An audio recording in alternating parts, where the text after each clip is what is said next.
It's late May 2024, and Google's Sandbox has just been demonstrated, further advancing AI music generation. All technology should be a tool, in this case to help us improve our music making, but AI is already being misused by individuals to fool listeners, while vastly expanding the existing ocean of released music. AI is also being misused by the digital platforms themselves to fill their own playlists so they can receive 100% of both the streaming and the royalty revenues. But it is what it is. Once the genie is out of the bottle, there are consequences, but no going back. Meanwhile, back in the real world, The Other Side of the Tracks is a series of the hidden stories behind the release of a specific piece of audio production. In 2021, I was seeking someone to independently review one of my albums. From the many available competing services, I chose my next guest. And I chose him despite his being less than half my age and the fact that he was a self-confessed metalhead. Perhaps you agree with my view that we each have our personal musical homeland where we feel the most comfortable, and that much of our likes and dislikes arose during our most impressionable and formative years, our late teens and early 20s. Such limited horizons were subsequently often challenged and expanded by my kids. This included their love of Metallica albums. And despite my initial resistance, I soon appreciated the musicianship and musicality on clear display. Back in 2021, my guest had demonstrated via his many online music reviews that he had a rare ability to analyse music and production on merit alone, regardless of genre. I'm also in awe of his work ethic. He has now published 1,000 music reviews in addition to a lot of other material on his YouTube channel. I'll be back around the 47-minute mark, but for now, I'll let him introduce himself and the specific project he chose for the subject of this episode. Sup Shredders, my name is Logan aka Spiderhands, and welcome to this podcast episode. I am a part of the series from Greg Barnett titled The Other Side of the Tracks, and today I'm going to be talking about a song that I've done literally everything for. I am not a necessarily, actually no, to be fair, if you consider the growlies that you hear in rock and metal and stuff like that to be singing, I'm the singer in this one, as well as a songwriter. I am a lyricist, a producer, a sound engineer, a mixer, an artist, session player, performer, and I suppose technically indirectly, I'm a podcaster. But today I'm going to be talking about this track as part of a focus on a project I have been working on for what I suppose practically amounts for the last 10 years or so. I am a multi-instrumentalist musician who has been playing guitar, bass, drums, piano, ukulele, as well as a half dozen other instruments, including as well as learning how to DJ and stuff for around 12 years now, I would say. Well, I mean, I started guitar and stuff about 20 years ago, but most of the other instruments kind of came into play in my late teens, early 20s. And I run a company called Spiderhands Productions. I am Spiderhands. I'm the founder and manager of that company. I perform all the duties associated with it, whether they be music lessons, music reviews, the studio recording side of things. And today is mostly to do with the studio recording as well as the songwriting parts, because I'm going to be talking about probably the first track I've ever been involved with that I've made personally that I've been kind of happy with.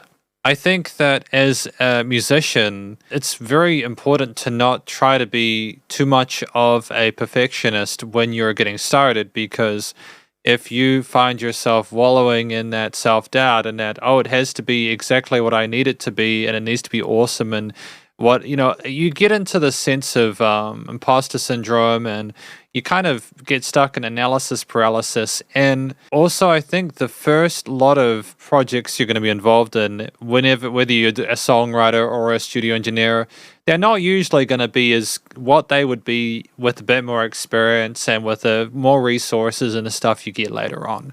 So the track I'm going to show you today, again, as I mentioned, is the first song where I felt, hey, I like this. I feel comfortable and confident about this.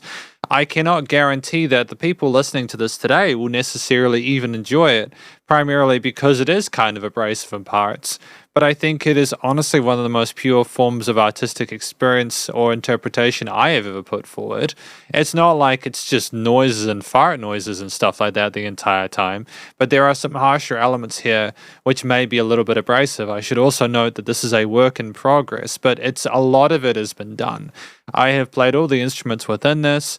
You'll notice that there are some occasional rough spots. It's simply because of the fact that I'm figuring out whether I want to keep them or not, as some of the rough spots or imperfections are often what makes the song special. So we're going to go through this track from, I suppose, the SP Records project. This will be a track that goes out soon. I want to get it done before the end of April. I'm hoping to put it through digital streaming platforms by the time May comes through, because May in New Zealand is New Zealand Music Month, and I like to get this track out there so that if people are like, hey, do you make any music? I can be like, yeah, I made this. And, even if you don't necessarily like the song you're about to hear, it would at least be good to try and, music doesn't need to sound the way you want it to in order to be art. So without further ado, we're going to play this track in parts, and I'm going to go through the decisions, the process of recording these parts, etc., to try and give you an insight into how it all came together. So it starts like this.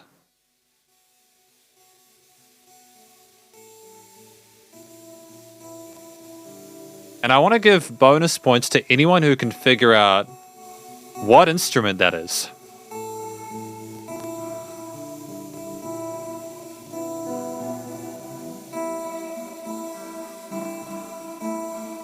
What instrument is that? What instrument do you think that is? Because I'm about to tell you, it is an acoustic guitar, an Ibanez or Ibanez. It's an Ibanez acoustic guitar that I stuck a passive Seymour Duncan pickup through in its sound hole, plugged it into my SansAmp bass preamp, and then put a whole lot of what appears to be, from what I can tell, with this one, because the pickups that I was using were so noisy on the acoustic, I had to use a de-noise plugin alongside a vinyl one. So I had a bit of vinyl crackle mixed into the effects chain there. You can kind of hear a little bit of the crackle, I suppose, if you go through, but it's like a tiny bit, right? I also put a Valhalla supermassive reverb on it to make it sound spacey. And the one knob louder that I have just boosted the volume because the volume at stock was quite low. And then I put a stereo delay on it to kind of make it sound a little bit trippy. So that's an acoustic guitar that I DA'd and just absolutely saturated with effects.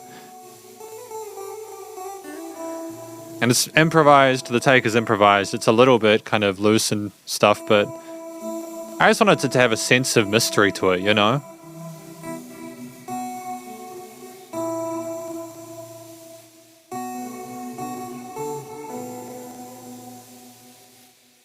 And you can kind of hear how it sounds like a digital synthesizer or like a video game synth from the 90s, and that was by accident. I just toyed around and messed around with settings on my various plugin chains till I got to a point where I was happy with it. I figured just having a normal guitar tone might be a little bit uninteresting, but, each to their own, right? And so there at that point, I decided, hey, I wanted to have that's just over a minute of that guitar tone there. And for a lot of people who write music, a minute of that might be a bit too long. Oftentimes with modern music, you'll have a fear of having more than 10 to 15 seconds worth of instrumental intro. Like to not go to a hook or to a verse section is sometimes deemed ludicrous because you can be afraid of losing the listener's attention. But for me personally, I wanted to have an intro where I had that guitar tone, it played the melody, it instantiated a theme there, added a kind of unsettling ambience to it, had a really cool sound to it, and I didn't really personally mind if it lasted a minute, because to me, if it sounds cool and it's, as long as you kind of find the point where it starts to kind of derail a little bit and even be too much even for that, because I was aware that I couldn't do a whole 3.5 minutes of that, which is why it is a minute. But you can hear just at that little bit here, if we go back a little bit, play from here. Where is it? Just before this part here. And you can hear the volume spikes go automated the volume to go up into the sound of that guitar coming on the left. Now that guitar tone, it sounds very kind of skittish and sharp. And It sounds cold and brooding and kind of vicious, and I like that kind of guitar tone.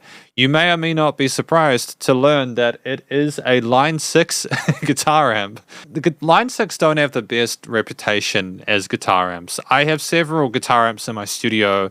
One of them is the Line 6 stack that I direct recorded into my audio interface, which is a Roland Studio Capture. I also have a Vox Transvalve 100 watt amp that people have said they'd want to steal off me because it's so good. I also have a Mesa Boogie triple rectifier that does 150 watts and makes the floor shake when it's at half volume. Now you may be wondering, why didn't I use the Transvalve Vox? Why didn't I use the Mesa Boogie? And the reason I didn't use either of those is because I wanted to use this. And there, basically, I also did was, you can hear initially when I came in, if I go back a little bit, I start on one side, because I want to be like, hey, look, something new is occurring, but I figure if I give the listener everything at once, and then you have the kicks down below, and then you have the bass come in, and then you have the guitar on the right side, and then that instant staging is a sense of movement from the kind of malaise that we're in with the first minute of the track, where things are kind of floating in the ether and things are a little bit sort of strange and eerie. You suddenly have the track moving into this kind of sense of intensity, and like the kicks, doof, doof, doof, doof, add a sense of pace there, and then we have this.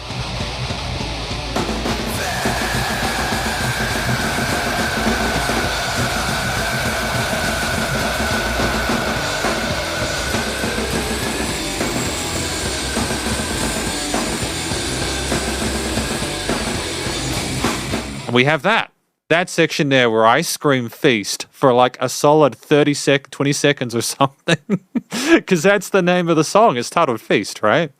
And it's just a ferocious guitar, dual guitars on left and right side, string skip parts there with blast beats on the drums. And the blast beats are pretty good. I may redo them at this point, remembering that a lot of this is still like a work in progress, but I kind of like the brashness of those blast beats there. Da da da da da da da da. There's a little bit of movement as well with the hammer-ons and pull-offs with the guitar as well, just to add a bit of melodic kind of death metal vibe to it. I'm not sure. I just wanted it to be ferocious. And as I went down in the range with my growly vocals there, I've added a few toys onto the vocals. I've added a bit of distortion there, a bit of plate reverb as well, but not as much as you might think there. I think that even though I'm not super qualified or knowledgeable about like the growling technique and hard rock and metal, it still kind of has that black metal aesthetic, which I appreciate. And it's, again, what I like about that shift, that feast part, is you get what relatively amounts to the hook line.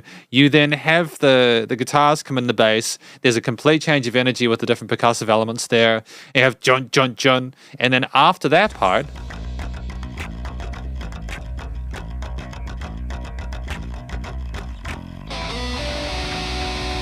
and like at this point, you have this thick sounding bass tone there that I recorded as a stereo output from my Sans amp. I have a 5-string bass guitar, and it's not super low heavy because I don't want it to be. I think that having like a sluggish kind of tone to the bass in this part, you want a bit of grit to it and a bit of a sheen to it. Obviously not to a sense where it's brittle, but I want it to kind of kick you in the teeth a little bit. I actually think with that bass, what I do with the bass actually has a plugin called Inf Bass on it, or Infinite Bass from Slate Digital, which actually artificially gives it a bit of extra low end. So it's not just the clean and the process takes from the Sans amp bass DI I'm using. It's also like I'm adding extra sub bass to it in a way which doesn't overwhelm it, but also gives it a bit more presence in the mix. And of course, you got the mid pickup leads in the center.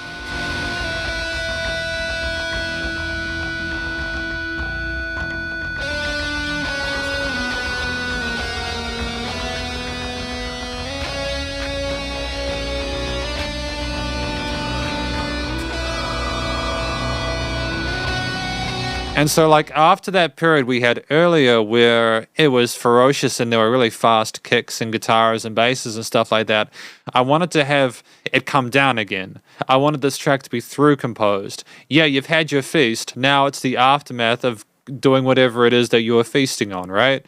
And so I'm not really sure what the feast is about at this point. Honestly, a lot of this is simply me being like, I want to do that, and I do, and somehow it sounds musical to to a degree that can be debated. But effectively, at this point, you've got the soundscape with the bass and the low end providing a sense of anchoring. Like you can follow along to that groove there that's repeated the entire time. But then, of course, it's in an unusual time signature and stuff. And I don't think a lot of this has been 4/4 so far, if I'm not mistaken. We are 2 minutes in, by the way, at this point. We've had quite a bit of change and adjustment in that respect. We have had literally one word of vocals in that entire 2 minutes. We now have this ambient guitar lead in the center with the side guitars being violined by me using the volume pot on my guitar to go wow with the sides there and form a kind of and you've got the vocals as well that I'm still figuring out the panning for that, but I've automated the panning so the vocals go from left to right. But because of the imaging I've got on the vocals, I think I've accidentally made it so that it's more on the right most of the time. So you've got me whispering in your ear, time will tell, etc. And it's kind of like, it's going to go into another big bit soon, so don't worry. If you wanted more growlers, you're going to get it. But it's like, I want there to be a lot of range in a way that makes sense musically.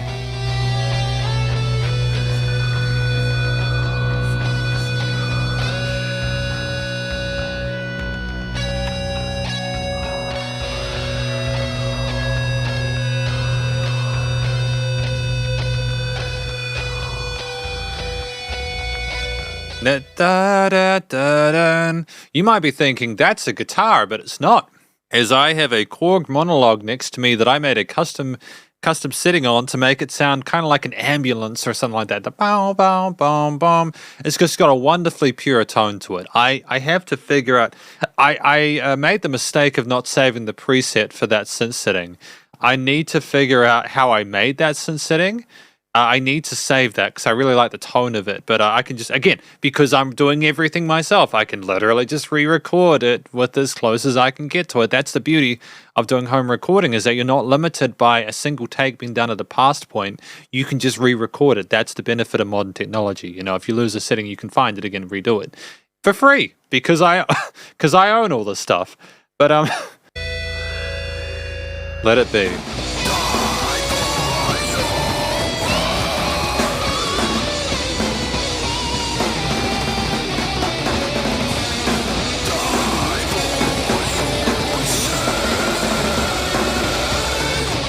Die for your words, die for your sins, or something along this line. Honestly, when I sing this stuff, I don't even really know what I'm saying. And that may sound like a travesty, but I figure when I'm writing music, I just kind of like let my brain figure out the words and then see in post if they make any sense. And it probably sounds so amateurish, but honestly, like, at the very least, if you heard this song, I don't think you'd be bored. And I think that's something that is criminal in a lot of music, is that even if it's well written, if it's too similar, it can be kind of depressing with just how uninteresting it can be.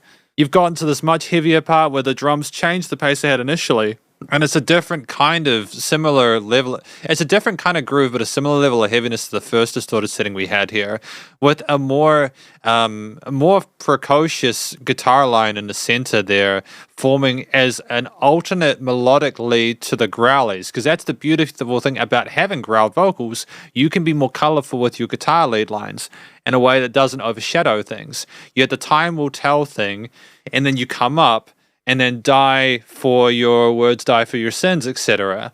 And I'm trying to figure out what the transfers mean. I suppose maybe the quiet section is you like sleeping after you've had that feast, and then this is the day of reckoning where you're going to have to deal with the consequences of your actions.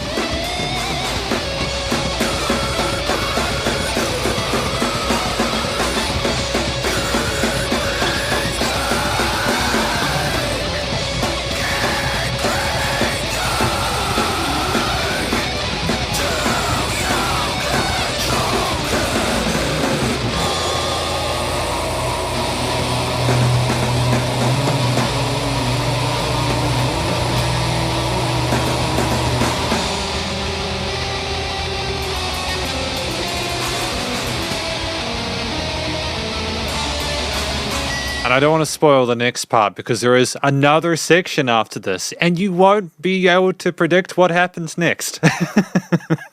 But I'm also hoping that by communicating, it's not random. It's not like I'm going, hey, let's change the tempo to something completely different. Let's artificially just make it annoying for the listener by introducing a completely unrelated element there. I think there's a similar tone that doesn't just come from the mixing and mastering, the similar instruments being used throughout, but through, again, the consistency of the key signature, the consistency of like the effects on similar instruments, such as the kind of trippy guitar synthy thing we had at the start, following over to some of the effects we had on the guitars in that previous quiet part. I wanted to kind of like have an air of kind of like the song had kind of finished at that point, though. Like things were overhanging after the massive kind of climax of that guitar solo there, the ferocious, quick guitar solo. I improvised all the parts in here. The guitar solo was a one take. I really enjoyed playing it. I do most of my solos in one take. I prefer to not overthink them. If I'm in a band, I'll come up with a solo and I'll, because I don't want to mess with other people and just play whatever the hell I want all the time. But if I'm making something in a song, I'll just do that. So that's where we're at this moment. Choke on your words at something at the end. See, I listened back to this. I know I'm not sure what I've said. So that's something I have to go back, check in the mix. But at the same time, the gritty, intense fury, I think it's communicated well with the vocal style, with the guitars, the bass, and the drums, and etc. It's very confronting music. It's not there to be nice. It's there to be, I suppose, whatever I want it to be. So what's going to happen next?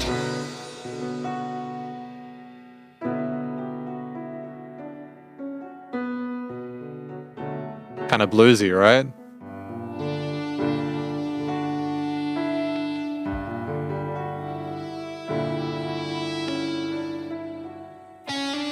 Did you expect there to be a piano in there?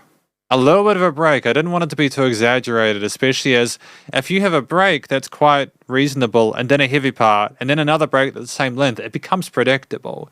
So I figured I'd include a new instrument here, the piano, that kind of added a slightly different angle and emotion and feeling to the track, and then add that same guitar I had previously to kind of branch into like a halftime section.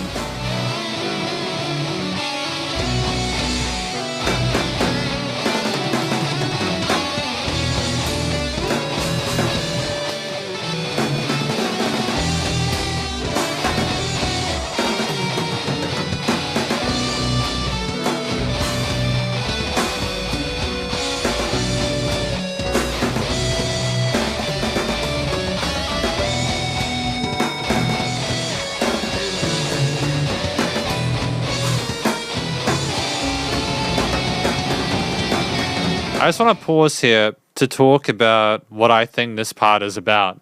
And I'm hoping there are people still listening at this point, because again, for a lot of people, I think as soon as you hear the growlies and the screamies, it's like, oh, they're angry at their parents or something, right? That they're having a bad day at the office. The thing I love about metal is just how straightforward and on the nose it is in certain respects. A lot of the lyrics, unfortunately, are obfuscated both by the texture of the vocals, in which you can't get the words through clearly, but also by the fact that a lot of people have opinions on things without even hearing the words because of the tone. And I figured having no vocals at this part would allow people to pay more attention to what the lead guitar was saying, because I wanted the lead, as opposed to the intensity and overwhelming battalion that was going on in that previous part with the guitar solo, here you've simply got the guitar kind of standing on its own, defiant, as if to say, no matter what we've got to deal with, like we will overcome this. It's like, how do I describe it? It's more like I'm trying to sort of configure the structure for this like in real time. We've had the idea of feasting or doing the bad thing. The second part, where it got heavier after the break, was dealing with the downside until people found out. Then you have the piano, where like it's coming to the conclusion that you've done something wrong, and basically this is where there's like a trial. I also, in my notes, kind of put the injection in some way as if the Day of Reckoning was the previous part, and up around here, if we go back a little bit, so this is maybe the administration of the punishment, It could be the death penalty or something like that, I'm not sure. You hear that writhing of that synth. And here, that writhing of that monologue synthesizer, I wanted to put that in here because to me, it represents a sense of just kind of something wriggling and worming underneath your skin. And then you get that injection, right? And then suddenly it's blissful. It's almost like that synth is wriggling under your skin like a needle, and then boom. And it's almost like at this point, with the beauty of the instruments, arguably nothing matters.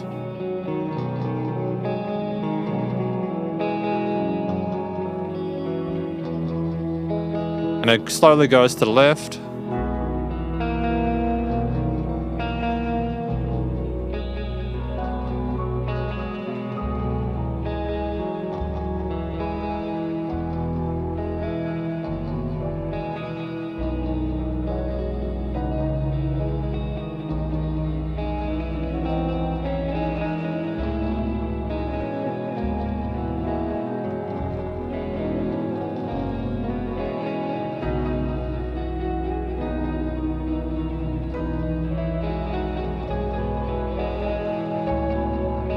Now, don't you tell me that's not beautiful.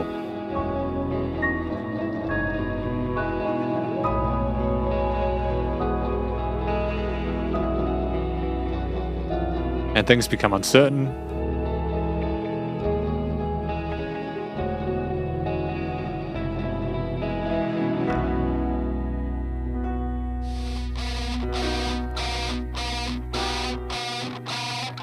Now, here is my dilemma. Because for me, I want that part to be like, okay, you've had the beautiful moment where you think that the treatment has been added. You know, maybe you're waiting for the sweet release of death. And I know this is really heavy stuff to talk about, but I think the weirdest thing about it is that I find it relatively easy to talk about. And don't worry, I have been to see therapists, but maybe it's because of the experiences I've had in my life, both with other people and myself, that I can talk about this more freely and communicate it with my music. I think that if I was to put words in this section and discuss how I felt about it and literally tell the person that this was about this thing, it would be way too on the nose. But here, I think if you can give little hints, little kind of like, maybe I could put a sample of someone talking about stuff I'm relating to over it. But there's a hesitance here with the talking I had earlier to put any lyrics here. But the dilemma I have is that transition into this new part kind of sounds a little bit blunt. Like, this is fine. Everything's gangster at this point. And this is like a nice resolution. And then it builds here. And I really like that beat, but I'm struggling at the moment to figure out how to get that to work cleanly. And if you're listening to this, maybe that sounds like it does work for you. But I'm almost thinking at this point, I will render the first riff of the track, the one that I had right at the start, as a return to the original motif, as if to say that we are going back to the idea of that feast there, that we are going back to the idea of that thing, and that's what woke us up out of that slumber that we're in, as if whatever we were injected with did not work, and we're still in that place of pain. That's how I kind of interpret that. Again, really screwed up. But what I will note at this point is that we are 5 minutes 46 through this track. And to me, it does not even feel that long. I don't know how it feels for you. Maybe it's excruciatingly painful. But as a songwriter, this has not even been slightly difficult for me. It's second nature to write music like this. And I think that as a general rule, anyone who writes music needs to turn their brain off at certain points and allow themselves to be and just express themselves. Granted, I have had 20 years of experience learning these instruments with the added, thoroughly entrenched viewpoint that I can never be too good at what I do. So even though I'm happy with the vast majority of this, I'm constantly going between, do I want to re-record stuff or not? Because it's undoubtedly the case that there are things I could have potentially done more tightly with the performances on the drums, the guitars, the piano, the bass, etc. All these different instruments, the synthesizers and stuff like that. But do I think it would improve it if I made those things better? Is the point of the song not to illustrate imperfection? does the song need to sound, pop perfect in order to be meaningful? I think you have more of an organic experience when you disallow yourself from neutering and sterilizing your mix like that. So what I think I'll do here is I will basically add the start of the song, but I will filter it. I will filter it so that it seems like it's kind of a hazy afterthought. Maybe put a bit of reverb on the actual rendered WAV file of that initial bit, put it back into the mix on a separate track, have it stereo so it's kind of like a fever dream, and you just have the alarm, brah, brah, brah, but then also have everything kind of resolve as if to say, hey, we're going back there, you're about to have a hell of a time, and then boom.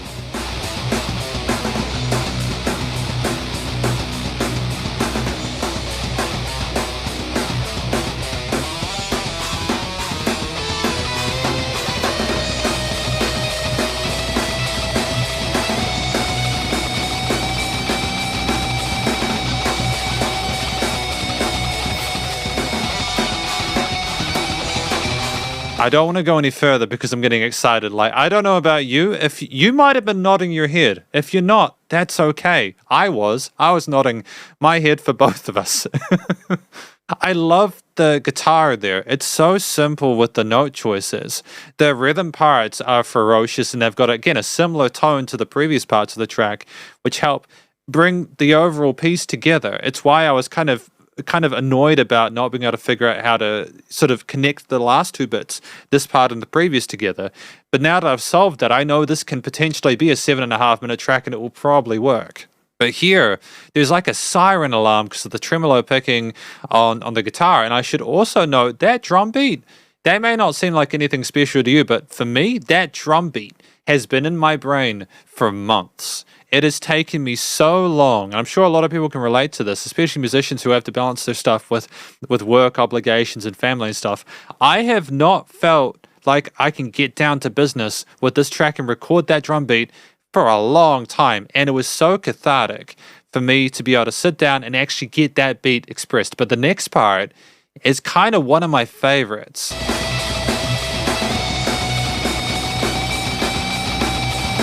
Not quite.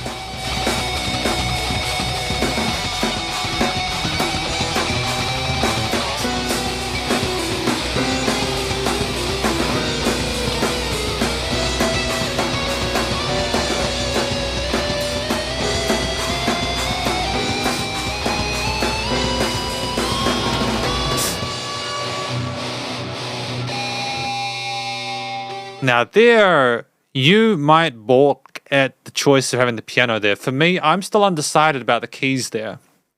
Part of me wants to maybe even add a bit of distortion to the keys. I might even make a separate track to do that. But that is the beauty of having digital audio workstations, where I currently am using a total of around 18 tracks at the moment.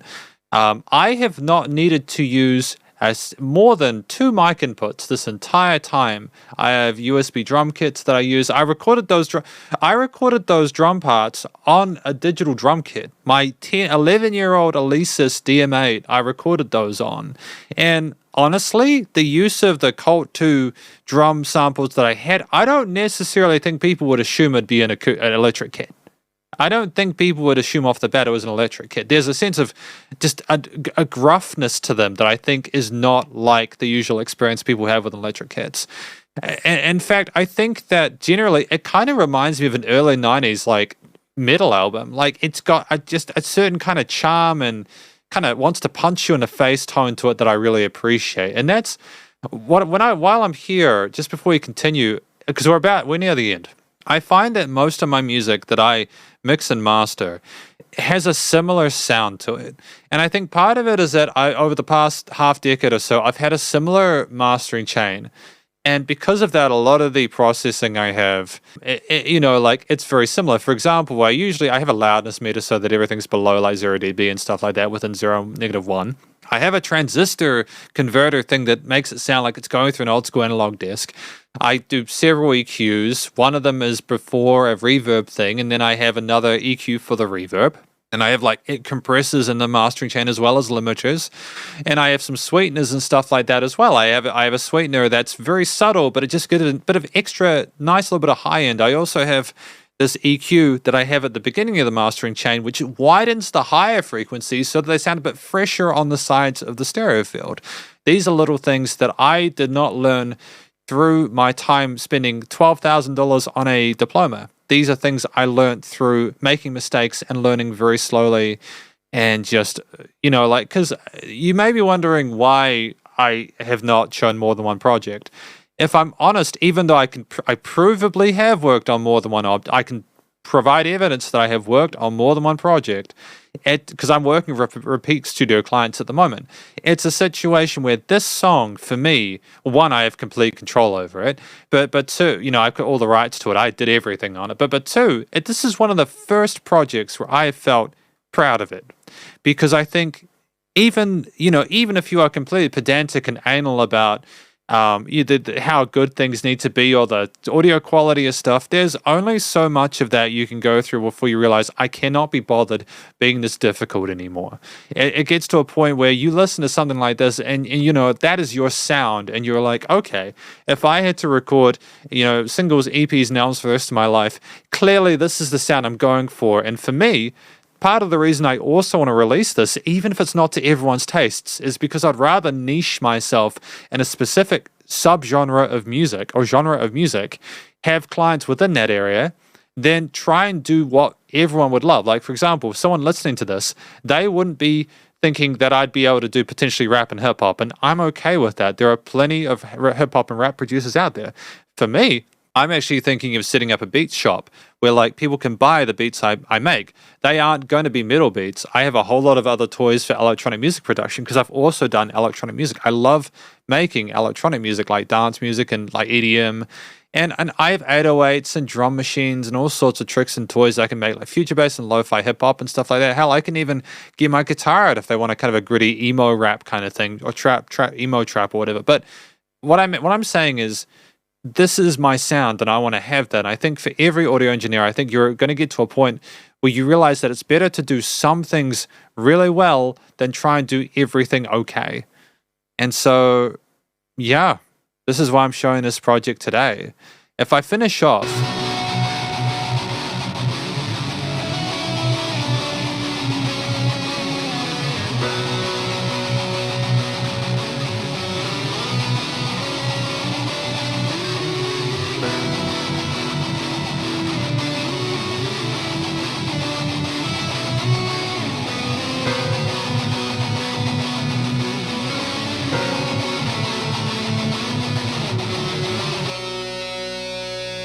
Now, if I'm honest, I will admit that those guitars on the side, they sound absolutely feral. Those guitars on the side of the stereo field do not sound good. They don't. But the thing is that when they're in a mix with the guitars, the bass and drums, everything together, the vocals, they work. And part of that is because you'll find that the guitar tone you like by itself isn't always going to be the guitar tone that you like in the mix. And this is after me putting through several rounds of EQing and stuff like that and trying to get it the way I want it to. The guitar, the bass, the piano are uncomfortable until the very end. Now, that part where there's that note carrying out, that's maybe where I want to end the track. Now, it's worth noting, this track at the moment is about 7 minutes. It's about 7.5 minutes, and that's a long song. So I'm actually recording this the day after I initially recorded most of this podcast. I've actually finished the last part of the song with the bit I was unsure about, wanting to know how to finish it.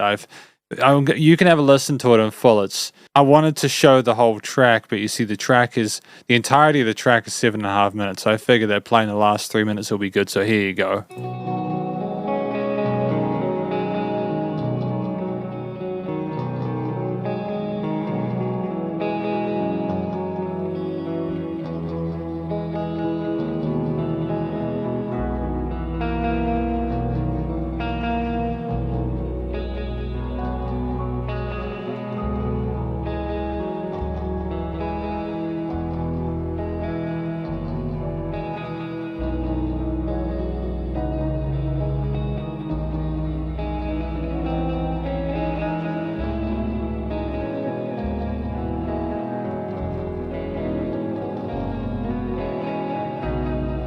So no parts were really changed at this point. I just simply wanted to have a situation where the piano was slightly different in tone. I think I reversed some of the keynotes and stuff like that to make it a bit more kind of wispy sounding.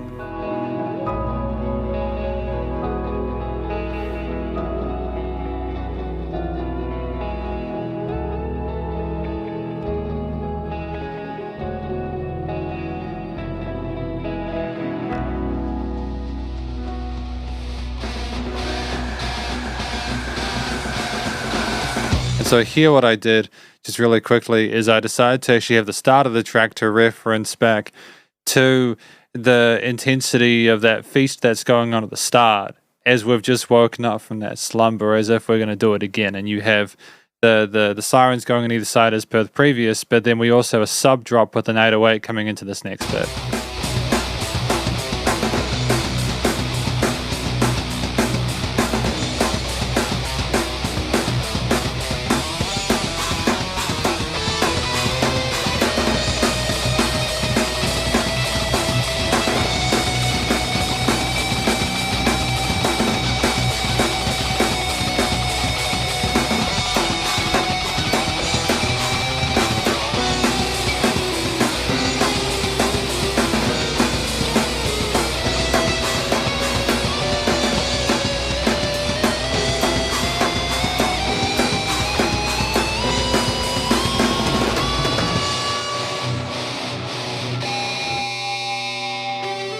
Now see here, as you can hear, I've added some drums.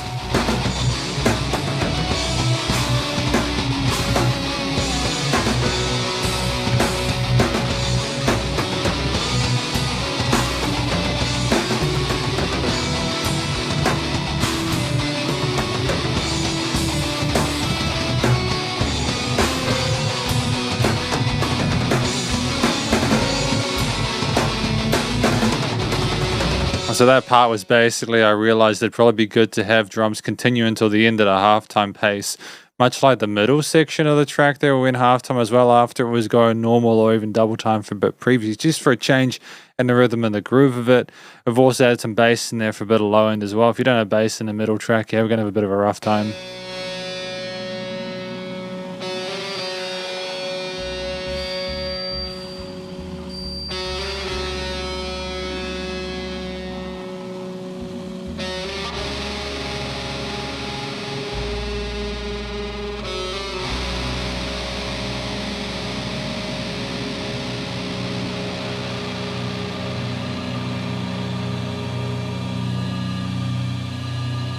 So I figured it'd be good there to essentially have the track end with a little bit of bass there, the same guitar petering it out, but then to also have a weird kind of synthy sound, an unsettling kind of tone, as if to say, hey, we've just gone and redone the loop again. Are we entirely satisfied with this? You got the machines, the cranks whirring with the synthesizer and the modulation I put in there with like the pitch and inch wheels and stuff like that with my monologue. Just trying to create a soundscape at the end, similar to a little bit of distortion that we had right at the start of the track with the video game synthy guitar, but a little bit less instant. But that's what's going to happen on the outside. That is the last 3 minutes of the track. So that's probably as close as to the entire track that I can play within this podcast. But hopefully the additions I made sense, and hopefully the track that I've just played makes sense. If I was reviewing this, I'd be like, okay, there's some stuff going on here. What does it mean? What is going on? It doesn't sound finished to me in the sense that I think that you could potentially do another round of like going, okay, is this interesting enough? Or is this interesting enough? But it's about kind of looking at it from does it serve a purpose? What makes a song finished? I think part of what makes a song finished is when you run out of ideas for it and when you reach a natural conclusion. The second is if the song has a plot or a movement instrumentally or lyrically, you explain that story and there's no need to sort of like add more than you would, necessarily would be beneficial.